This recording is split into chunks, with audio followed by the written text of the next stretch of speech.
Hello, Internet. I'm Corion, your witch in residence here on YouTube. And, when my daughter was smaller, she really enjoyed Inside Out. And, you know, today is the day my daughter turns 13, so she's becoming a teenager.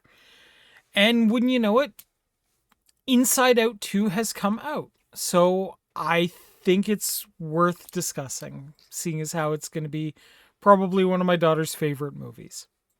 Now, before we get started and get too deep, I'm really hoping that if you guys could get a chance, leave a like and a comment on this video, and if you have not yet subscribed, hopefully today will be the day I earn your subscription.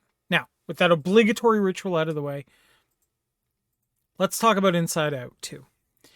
Now, this is the sequel to the beloved 2015 animated film Inside Out.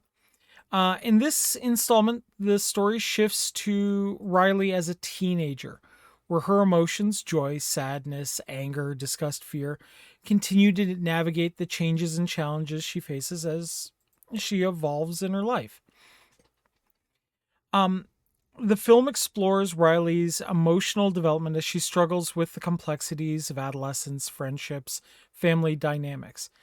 Inside her mind, new emotions are introduced, reflecting her growth of her personality and mental state. The adventure within Riley's mind takes on new depth as Joy and the team must manage both Riley's happy moments and her deeper, more complicated feelings. Now, I mean, look, it's a Pixar movie. The animation is rich with colorful settings representing the various facets of Riley's mind, such as the new memory complex and teenage world, right? It combines humor with emotional depth, offering insights into growing up and the shifting nature of one's emotional landscape. Now, a lot of people have praised this movie. They've talked about it a lot. I don't want to get into much of the details of it. What I do want to about, though, is the concept of emotional growth. Okay? Now, as Riley navigates adolescence, the film focuses on how emotions evolve and become more complex with age.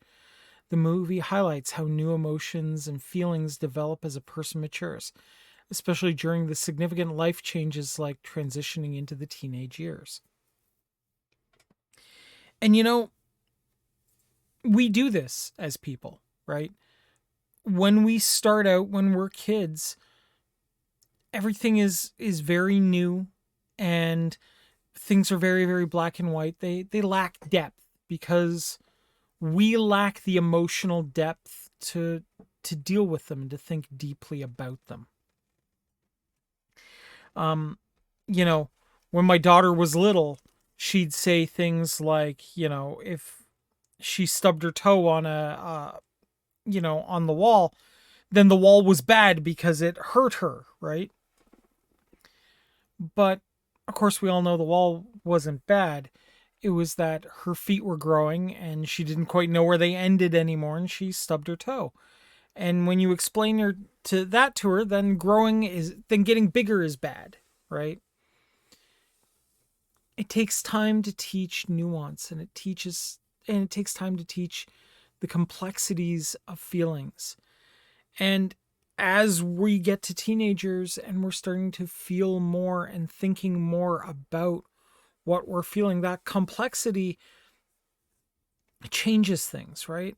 Unlike the simpler emotional dynamics of childhood, this movie actually delves into the idea that emotions are more layered and more intertwined during adolescence. Joy, sadness, anger, disgust, and fear must learn to balance these complexities as Riley experiences new emotional highs and lows, right? Think about all the rushes and sad things and, oh my God, embarrassing things that still hit us right before we go to bed at night that we all still experience, right? And we have to to sit down and process it and learn how to deal with these new things at a time in our life when everything is changing and changing very fast. It can get very convoluted and can get very, very difficult and challenging. But, you know, as we learn, it does get better and it does get easier to manage. And we make friends and friendships that will stay with us, even if the friends don't, for the rest of our lives. In fact, when you think about it, you might have had friends before you were a teenager, but do you remember the journeys like you took with your teenage friends? My bet is not, right? And, Inside Out 2 does actually a really good job of showing the challenges that come with change, particularly the teenage years, be it through changes in family, friendships, or personal growth.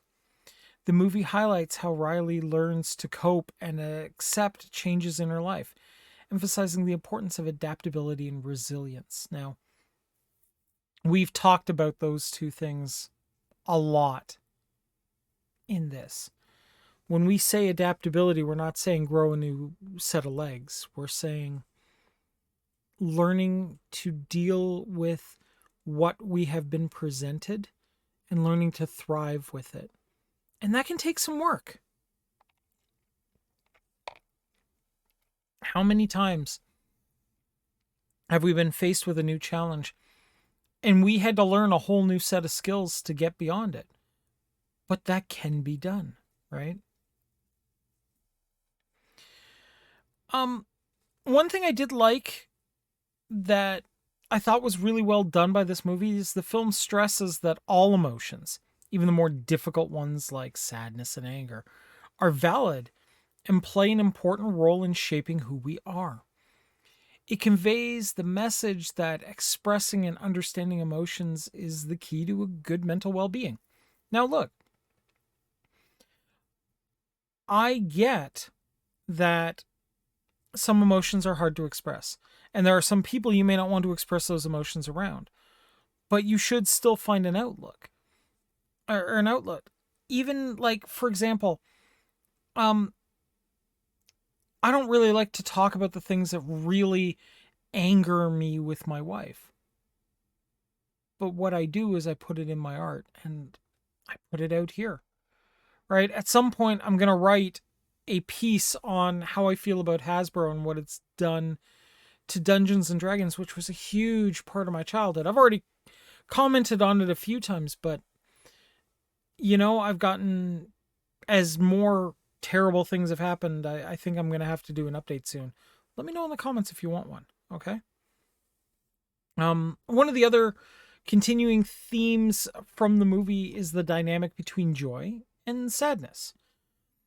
The subsequent epiphanies that both emotions are essential and that experiencing both joy and sadness is a natural part of growing up, highlighting how they complement each other in personal development. And look, we love feeling joy because it feels good, but we learn more from sadness. And we learn how to avoid being stuck in perpetual sadness by the lessons we learn from smaller sadness, right? So these are key things to think about, right? And we could talk about family and the relationships of how the family and the family dynamic change, but I'm not going to worry about that here. What I'm going to say is the teenage years are rough. Everything changes. More is expected of us, but more is also granted to us. And to my daughter, whose birthday is today, I'm going to suggest this piece of advice. This is the time to try adult things while you are still safe and your parents can work with you and get you out if you can't handle those adult things. I want you to explore what it growing up means to you. And I want to be there to help you if you make a misstep. But I will promise you that I will wait until after you've had the opportunity to misstep so that you can learn from it and grow. I won't helicopter parent you, but I will always be there for you when you need me. Guys, I don't normally ask this kind of thing, but if you wouldn't mind putting a thumbs up or a heart into the comments for my daughter on this, her birthday, because I think it would mean a lot to her and it would show her how awesome you guys really are. Thank you so much. Merry meet, merry part, and merry meet again. Take care, everybody. Bye-bye.